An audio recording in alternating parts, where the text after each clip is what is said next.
Carl. I spent quite a bit of time at Ohio State University. I worked there 20-some years. Started a company, internet company, and we're into solar now. So we've been bringing laptops down to Belize, laptops because they're low in power, and we load them We up with being you and Dr. Scott from Mount Vernon Nazarene, right? Yeah. And we were trying to find a package deal, a good business case, something that makes sense for the culture and the situation. So for laptops, what we did was we took a version of educational Ubuntu, which has 1,000 or so educational programs, Yep. license free. They don't have to steal Microsoft anymore. Use Ubuntu If a they lot. just load it up, we preload it. We brought them an image of the disks, so if any of their disks, Yeah, little just duplicator, so yeah. that the teachers could just push a button and bring the system back alive. Saves a lot of energy because energy down here is 5-6 times what we pay in the States. So that what they were getting before was old used desktops, a couple hundred watts. Laptop is 30 watts, so it's also easier to transport. Did a business case for them. So that started thinking about power because we would put in a lab of say 20 laptops in a school. Its electric bill is their biggest bill. Prior to us coming down, they had to pay for 2 or 3 light bulbs, maybe 4 or 5 light bulbs. Now we bring a computer lab in. The thing about laptops is you don't have to have air conditioning, so that's helpful. They don't have the air conditioning bill, but they still have the laptop bill. So in order to generate the electricity so they don't have to pay that, we're looking at solar. Well, school's in session during the day. That's when the sun is in session. And so we're looking then at grid tie inverters. Grid tie solar systems will augment the power system. There you don't have to bring batteries down because that was another concern, being heavy lead acid batteries, and then the disposal down here is not Their really life is short. Their life is right. short, They only yeah. last 5-10 years And best. we have looked at lithium ion because we bring old laptop batteries down, bust the cases open here, and then we use the lithium ion batteries out of it for lights and solar lights and things. But we haven't really gotten to the lithium ion off grid. Right now we were doing on grid. So there's 2 or 3 companies that make lower cost grid tie inverters. They're coming out of China. This is a brand new model. This was revision 7 of this inverter, which only came out 3 months ago. I was able to get them, frankly, off of eBay, found the supplier, and then contacted the supplier. $200 each, with including shipping. It's called 100-watt unit. This is a 110-watt output. They have 220-volt output also. Same price. I selected the 110 just because it was easier. And so we bring in the DC. I also selected a one that would do similar to a 48-volt system. You can have a 24-volt DC system, 48, 96, etc. Well, I selected 48. It seemed to be best for down here. So DC comes in, and then it's basically a regular inverter. However, because it's grid tie, it will only work if it's plugged in the wall. So when it sees the grid working, when it sees the AC 60 cycles coming from the grid, it will then augment that and dump its power into the grid. So it's kind of freaky. I'm going to unplug this for a second. You would not want to unplug it normally. This one's not on. But basically what's happening is the power is coming out of the prongs as opposed to going into the prongs. So you can just plug this in your house and then the power gets pushed back in. I put a demonstration unit up at our farm in Ohio in the summer, and it was generating about 800 watts, 700-800 watts. Well, I use way more power than 800 watts. So I went ahead and I shut off all my refrigerators and I shut everything off because what I wanted to see was the power running backwards. And that was on my bucket list, and I got to see the power meter run backwards. Yay. Turned everything back on again, but it generated several hundred watts depending on the sun and all that. Now, the other little twist is down here in Belize, they use for Wi-Fi, for internet, they use equipment from a company called Ubiquity. And Ubiquity is, actually I had an internet supplying company that manufactured similar stuff. When I saw these units came out, I sold the company because these guys had it down. Well, they have a new product line where they have these little Wi-Fi plugs. So this $39 plug, that's this little adapter here, is a Wi-Fi access point or a Wi-Fi client. It runs Linux, and so you can go in there with all your full Linux support. Has, I don't know, a half a gig of memory and all sorts of great stuff. Well, what it's normally used for, and what's normally sold for, is for home automation, where you can control the lights and you can sense the power and power factor, the whole thing. And so we modified this because the unit itself, the electronics were set to measure the flow of electricity going out of the plug. But we're putting electricity into the plug. So I had to go in and switch some wire, switch some traces around. Where in the Inside the box itself. Okay. Yeah. The other thing is that it has a relay in there because as they ship it, it's supposed to turn your lamp on and off. Right. We don't want things turning on and off, so we shorted the relay out. That was another little mod. So basically, we modified this. It's sending now a report every minute up to the web to our cloud server, and then it's recording all of the voltage, current, active power. It also summates the power, ongoing. So every minute we get a. You can do that from anywhere in the world. You can be watching how the system's performing. We just happen to have another project that one of its offshoots is a embedded system cloud controller and monitoring system. So it's a totally unrelated. Totally unrelated, but suddenly we realized this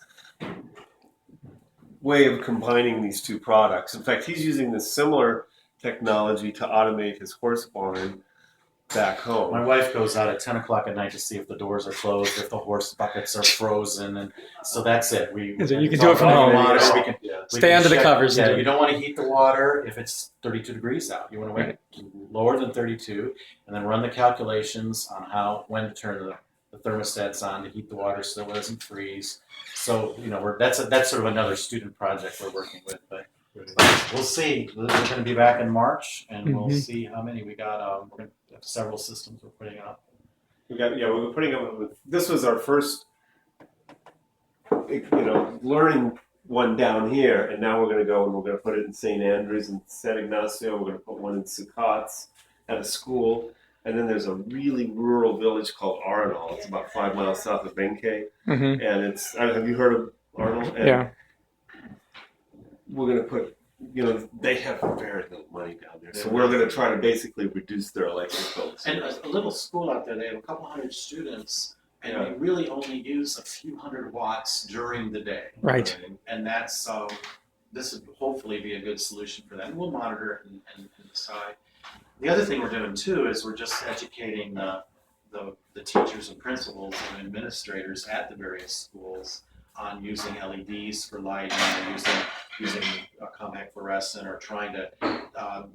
There's this one school we're working with where we're putting up solar panels.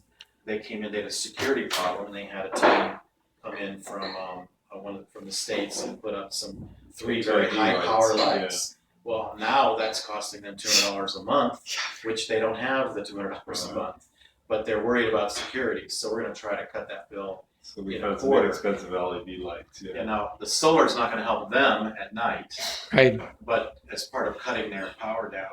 The other thing is actually here at this place, they have aluminum wire, and this is a humid climate, and things like just cleaning the connectors will help make better choices, more efficient for them. So it's kind of fun. It is. Here to the end of the month. When I used to work with Frank DeMassa Utility Consulting up in Sonoma, California, we'd go out to do trainings of photovoltaic installations, and he used to say, you can't change people, but you can change their light bulbs. Yeah. Now we have two here. It's 110. Of course, this is the same system as in the States. We have two sides, 110 and the other side. So this one will power the other side, and that's what we do. What do you mean it'll power the other side? Power systems in the States and two-phase have a single fit. Well, you call two-phase, I guess. You'll have half your house will be on 110 from one side of the power of the 220, and the half of it will be on the other side. So when we're plugging this in through the 110, we're only helping them out with whatever happens to be plugged into that. What do you mean? You mean that it's split so that the actual circuitry is going for half of the 110 part of the phase is going to one side of the house and one to the other. Yeah. So it's the wiring has already been done that way. Yes. Right. Because there's 220 coming in. And what you tend to do is you try to evenly distribute your loading on both sides. And so that way you're using 220. You're just using it in half and half. And so really you need either two grid inverters to do both sides, or you need one grid inverter in a 220. At 220. Right. And this that's makes right. more sense in many ways. Yeah, I didn't want to go with a 220. Maybe I'll change my mind, but at this point, I didn't want to go with 220 because it was kind of cool to plug the plug in, and then we also could monitor it. Yeah. Although this company's got a 220 version of this. But the 220 is not going to be as efficient because it's going to have to push the power out to the transformer on the street to bring it back in. Remember we were talking about that. Oh. Right? Yeah, we need to run some more calculate. We kind of did a wild guess and did the 2 110s. But you're saying that although these need to see a signal from the grid or they will not pass. Well, there's 2 reasons. There's a reason for that, and that is that the lineman safety. Yes, because if your tree hits the power line going into your house, Yeah. and the power company comes out and faithfully is going to fix it, but you've got solar panels and he touches your house thinking it has no power, and for his safety, right? So this will only operate when it sees the grid, with the 60 cycles from the grid. Now, I suppose you could run a small generator outside that would generate a little bit of power, and this could augment that. Maybe we're not doing that. But you need to have a grid tie. You have to have somebody generating the power. They could have. It's an inverter. They could have chosen it differently. Right. I was going to say, is there a hack that you can, if you were in a power outage where it lasted for many, many hours? I think theoretically yes, but this is becoming What if you had a commodity, so they do this one job, and that's what they do. And you would have to have the expense of a switch to automatically disconnect you from the grid because of the line. Well, like a UPS. What if you put a UPS on this? Would the UPS? That would probably keep it up. Yeah, that probably would. This kind of stuff is. I mean, we've been scouring the web and suppliers. And this kind of stuff is just now coming out, where it's a commodity. Right. You can get a several $1,000 system that'll do everything. Yeah. At the same watts, but this is what we're trying. Because back to the laptops, we're trying to find a solution that will work here, that's cost effective, that makes sense. Sure. There are compromises. If their grid goes down, their grid goes down. But they're paying a tenth the cost. And the other reason I asked that is because in the Dominican Republic, where I was just working with my students, almost every house in Boca Chica that we went to had an inverter on the wall with a 2 lead acid battery stand. Yep. And they had nothing to do with solar. Like, oh, you've got solar. And like, no. So, but you've got 2 batteries and you've got this inverter on the wall. And they said, no, that's just when the power goes out because it always goes out. It's a do-it-yourself UPS.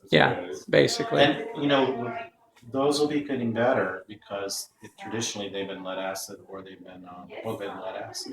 Yeah. Now with all of the new cars that are based on lithium ion, that'll be nicer because they can build them out of lithium ion.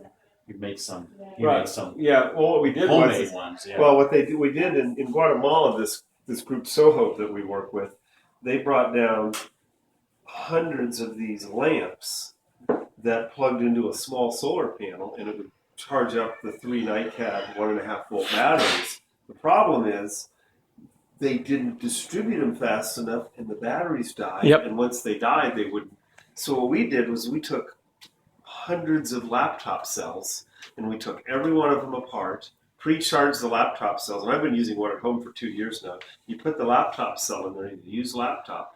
A used laptop cell has perhaps 5 to 10 times as much power in it as 3 AA's. And so you put that in there, and these are the used ones. How many cycles do you have on these? Oh, I don't even know what lithium. Oh, I don't know. Before we use them. Well, I don't know. These are usually 2-3-year-old laptop batteries. And typically what happens is in the dead laptop battery, when you take them apart, 1 or 2 cells are shot, and the rest of them are just full. Okay, and that's because they're series wired. Right. So what you do, I have a special charger that's a smart charger. You put the batteries in there, and if it can charge it up, it does. If it doesn't, it tells you that it's bad, and you dispose of it properly. Neat. Yeah.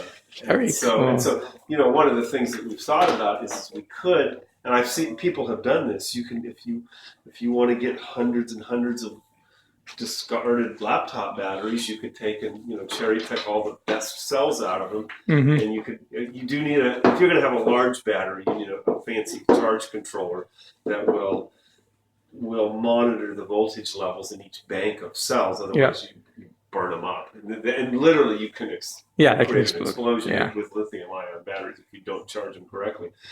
We're just using a single cell, but yeah, if you were going to build a lithium-ion pack for something like this, you would have to have additional electronics. But it's possible, and there are people that have done it, and you can buy pretty sophisticated charge controllers. In fact, my son, who's disabled, has a mobility scooter, and he kept, these lead acid batteries would only last a year or two, and then they would go bad, and I got tired of that.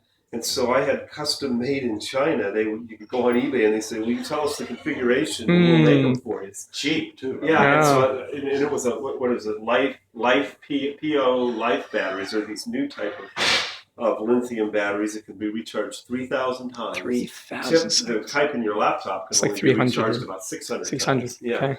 and so they come with a charge controller. I got them a 48-volt, 20-amp battery for like $300. And his scooter would go like 6-8 miles on a charge, and it was a third the weight. Yep. And so that worked really well. I was reading recently, and I don't remember where, that there's a movement afoot to get the used laptop batteries because they're realizing there's a lot of life left after the laptop for stuff like this. Right. In fact, I take used laptop batteries and put them inside my. I take apart my dead power tools batteries, which have like nickel cadmium in there. Pull out the nickel cadmium, put the lithium ion in. Now you have to get a different kind of a charger, but they're actually half the weight. Yeah.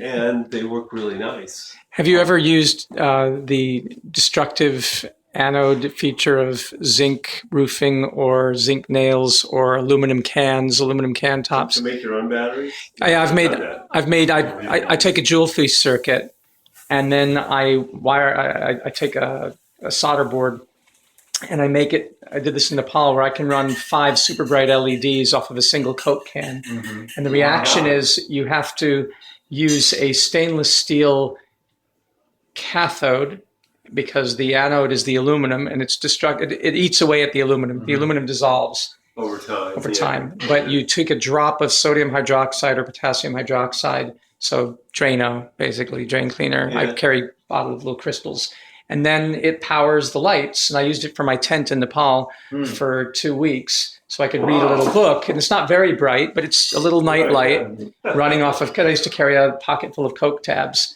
but I'm sure somebody would. And I don't have any electronics experience, but somebody like yourselves could figure out a way to do it with a hunk of aluminum, like a bunch of aluminum cans. Well, that's the deal. Thank you. This is marvelous. Appreciate it. And so we will go to power inverter. Yeah, go ahead and push the button. Oh yeah, you can pop them. This one is. It's only charged. It's not putting out a lot of watts right now because it's cloudy outside. Sure. So what did you say the peak would be? Well, with what we have hooked into it right now, it should be able to reach around 900 watts. Right. Wow. Because we have 230 times. I don't know if it'll ever get. Well, we'll see. I'm just saying that's sort of a 3. No, but this is good. You're getting over 200 watts right. in cloud in partial sun. Right. In the morning. It's a